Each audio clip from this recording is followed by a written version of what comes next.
आहोत। विक्रोळीमध्ये सखल भागात पाणी साचलेलं आहे। मुंबईमध्ये मुसळधार पाऊस सुरू आहे। आता विक्रोळीची ही दृश्य तुम्ही पाहताय। विक्रोळीमध्ये या भागामध्ये मोठ्या प्रमाणात पाणी साचलेलं आहे। आपण थेट आमचे प्रतिनिधी मयूर राणे यांच्याकडे जाऊयात।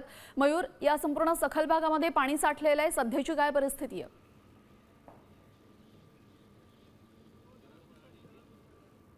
पाहायला गेलं मी आता विक्रोळीच्या कर्णपार नगर विभागात आहे। कर्णपार नगर विभागात तुम्ही पाहू शकता या ठिकाणी मुसळधार वारा असेल आणि पाऊस आहे तो उपनगरात सध्या आता पडताना दिसत आहे। या ठिकाणी पाहायला गेलं तर विक्रोळी पोलीस स्टेशनचा हा जो विभाग आहे या ठिकाणी ते पाहायला गेलं तर मोठ्या प्रमाणात पाणी साठा आहे तो झालेला आहे।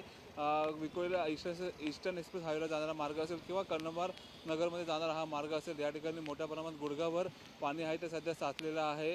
कुठेतरी पाहायला गेलं तर नागरिक आहेत ते किंवा क्लासेसला जाणारे मुलं असतील ते याच पाण्यात आता मार्ग काढताना आपल्याला पाहायला मिळतात। गाड्या असतील किंवा सामान्य नागरिक असेल हा आता त्याच पाण्यात आहे तो मार्ग काढताना आपल्याला पाहायला मिळत आहे। जर पाऊस चालू राहिला अजून तर ईशान्य मुंबईमध्ये जे सखल भाग आहे त्या विभागात आता पाणी साठायला आता सध्या सुरुवात झाली आहे। गेले 4 दिवस आहे तो मुसळधार पाऊस आहे तो पडताना आपल्याला पाहायला मिळत आहे।